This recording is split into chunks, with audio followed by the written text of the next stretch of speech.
So what's the inverse then? What does a strong role model as a boss look like when it comes to work-life balance? Yeah. So people will do as you do much more than they will do as you say. And so your actions speak much louder than your words. We're told this Mhm. all the time, right?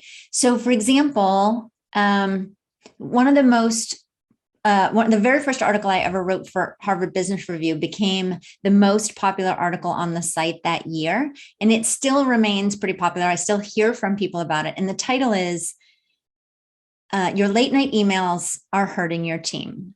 Ah, And what I heard from I've heard from so many people, and I hear from a lot of bosses who read it and said, oh, "I'm thank you. I was so guilty of this. My colleagues are guilty of this. I've mhm. sent it to everybody. I didn't even think about it."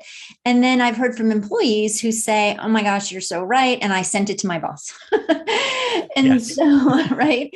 So it doesn't matter if you preface the email by saying, don't worry about this or whatever. It doesn't matter. If you're sending Mhm. emails at 11 o'clock at night, then people are going to think that they need to respond at 11 o'clock at night. Mhm. And a study out of, I can't remember if it was University of Texas or University of Virginia that said, or Virginia Tech that said, just the expectation that employee is going to receive an email from their boss after hours not only stresses out the employee, but it stresses out the entire family, that anybody who lives in the house with Right. the employee. Because people can imagine this, right? Maybe it's a situation you've been in now as an adult, or maybe when you were a little kid, it was like, oh, we're doing this family thing, right? We're having family dinner, we're going to the zoo or whatever. Oh, unless mom gets the call from work, or unless dad gets the call from work, and then it ruins everything, and the kids know it ruins everything, and the spouse knows it ruins everything, and then the employee is trying to sort of straddle both worlds and be like, no, no, I'll come to the zoo, but I'm just going to sit over here on this bench and talk on the phone at work. And, or Right. I just got to find this file for somebody. And it just disrupts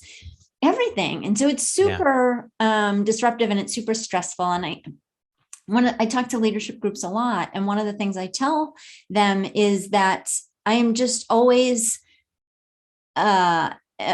sort of surprised at how much leaders underestimate how much Mhm. influence they have really on the world.